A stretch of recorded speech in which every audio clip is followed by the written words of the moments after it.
साक्षिदेव्यं बतवार्द्रदृष्ट्या मूकस्वयं मूककविर्यथासीत् तथा कुरु त्वं परमेश जाये त्वत्पादमूले प्रणतं दयार्द्रे उत्तिष्ठोत्तिष्ठ वरदे उत्तिष्ठ जगदीश्वरी उत्तिष्ठ जगदाधारे त्रैलोक्यं मङ्गलं कुरु शृणोषि कच्चिद्ध्वनिरुत्थितोऽयं मृदङ्गभेरी पटहानकानां वेदध्वनिं शिक्षितभूसुराणां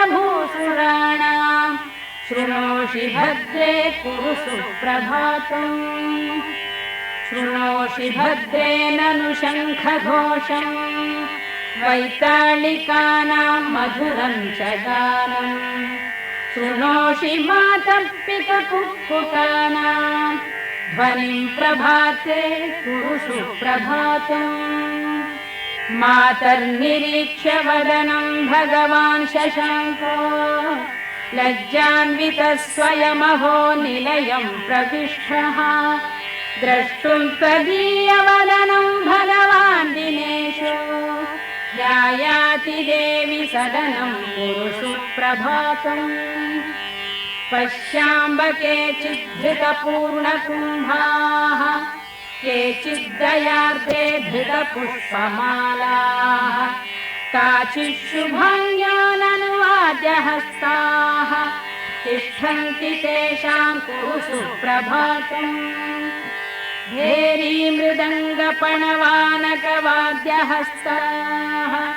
स्तोतुं महेशदयिते स्तुतिपाठकास्त्वा तिष्ठन्ति देवि समयं तव काङ्क्षमाणा उत्तिष्ठ दिव्यशयना कुरु सुप्रभातम् मातर्निरीक्ष्य वदनं भगवान् त्वदीयम् नैवोत्थितः शशिधिया शयितस्तवाङ्के सम्बोधयाशु गिरिजे विमलं प्रभातम् जातं महेशदयिते कुरु सुप्रभातम्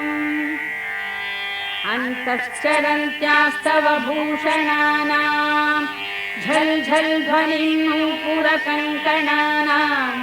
श्रुत्वा प्रभाते तव दर्शनार्थी द्वारि स्थितो कुरु सुप्रभातम्।